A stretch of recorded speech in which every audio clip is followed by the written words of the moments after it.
Hey everybody, it's Tom at RealPath. Welcome to the Bedlam Demo.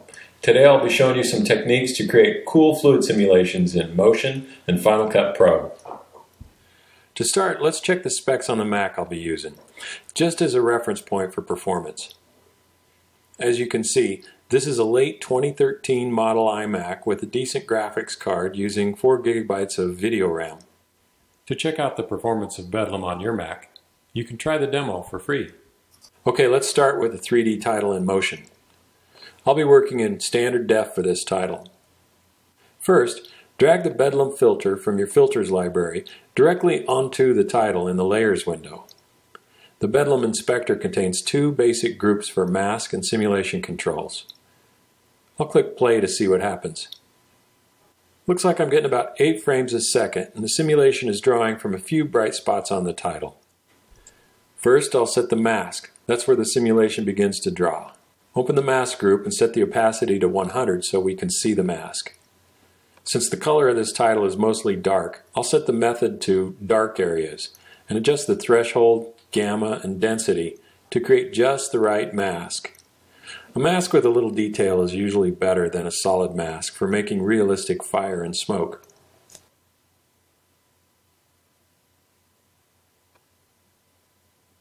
When I click play, now I can see the simulation drawing over the mask. There's plenty of room to experiment here. You can get very different results just based on the mask. Once I'm comfortable with the mask, I'll change the opacity back to 0. I can set the layer options pop-up to make the simulation draw behind the title. Other options include the blend mode addition,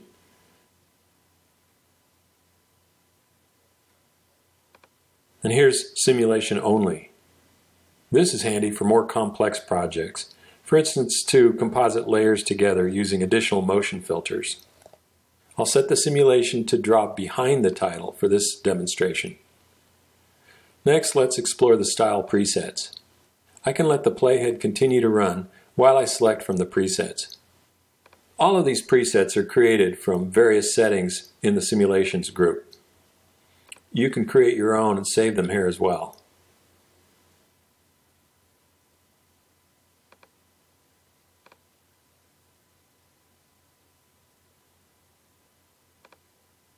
Let's try Blast.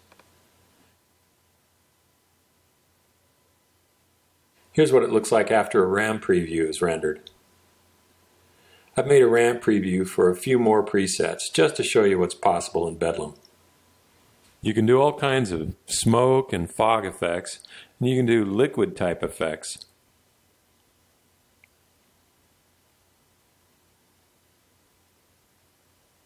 Here's an icy look. Here's a smoke reveal. Okay, now let's look at the simulation group. Here you'll find a variety of controls to affect the physics of the simulation. Gravity moves the simulation up or down.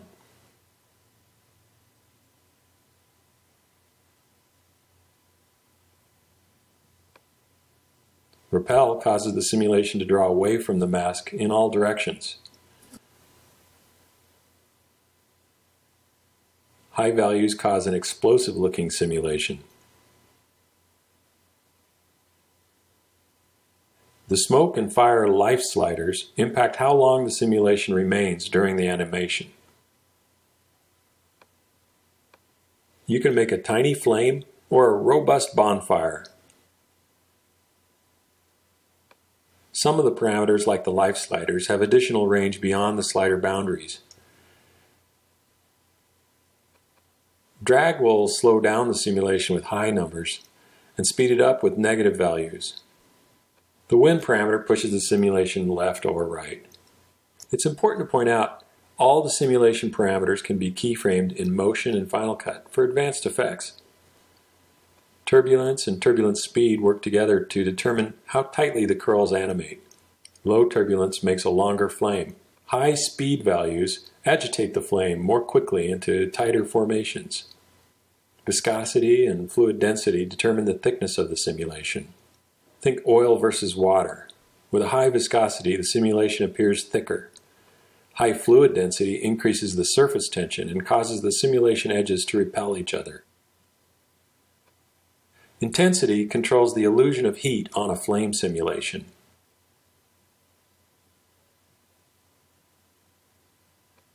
You can set the color of the simulation in 4 stages from the start of the simulation to the end. Now let's jump to Final Cut Pro. Here I'm using the basic 3D title from the browser. When using Bedlam in Final Cut, it's important to turn off background render in the Preferences window. Bedlam requires uninterrupted renders, and background rendering will often interrupt that. I'll also set the View menu to Better Performance. This makes a lower resolution canvas while you're editing to improve performance. Don't worry though, the final render will revert back to best quality. You can find the Bedlam effect in the Final Cut's effects browser under RealPath. This is essentially the motion filter that's been published with all the controls for the inspector. I'll use the / key to start playing the animation. Before the clip is rendered, Final Cut will skip frames as needed to keep the playhead timing accurate. I can use the forward arrow key to force Final Cut to render frames either by tapping the key or holding it down. Let's render this title to see how it looks in real time. I'll use the hotkeys Ctrl-R. So the way Bedlam works is before the clip is rendered, it'll only compute the simulation when the playhead is moving forward. Any backward movement will dump the simulation. However, a rendered clip can be scrubbed forward and backward like a regular clip until I dump the render by adjusting any parameter. Let's try another generator that comes with Bedlam. This is a particle generator that includes elements to create an explosion. I'll click / for play to check it out.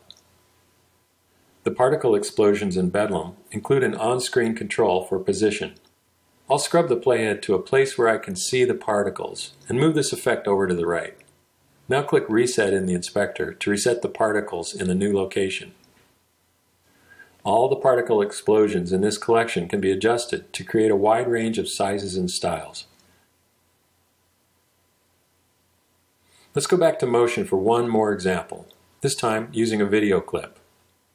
Here's a basketball swishing through the hoop. I want to add a flaming ball effect that lights the hoop and backboard on fire after the ball swishes through the hoop. I want to isolate the hoop from the ball so I can control when it lights on fire. First, I'll clone the video clip and place it in its own separate group. For now, I'll turn off the original. I'm going to draw a freehand mask around the hoop and backboard. Well, with my drawing skills, I'm lucky this doesn't have to be perfect. Just good enough to hide the hoop and the backboard. I'll invert the mask so everything outside the borders are exposed.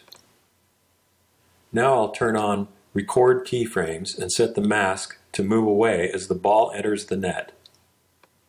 I'm going to scrub up to right where the ball hits the hoop, and then make keyframes. Move it a little bit more. Okay, now I can move the mask all the way off the screen. Be sure to turn Record Keyframes off when you're done.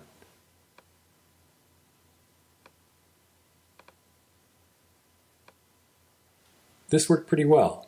The mask reveals the hoop right as the ball goes through. I can turn the original clip on now and then add Bedlam to the group layer of the cloned clip.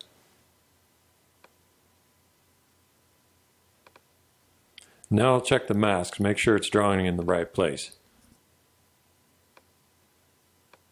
I want the mask to draw on the basketball, and it's pretty dark, so I'll switch to dark areas.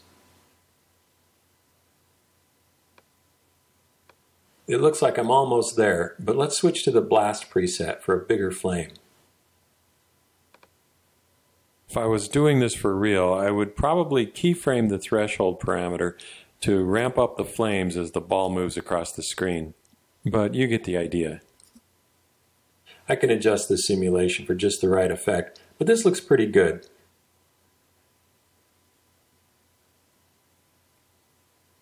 Let's do a RAM render. Well, there's my demo. Thanks for watching. I hope you check out Bedlam for yourself and have loads of fun creating fantastic fluid simulations in your future projects.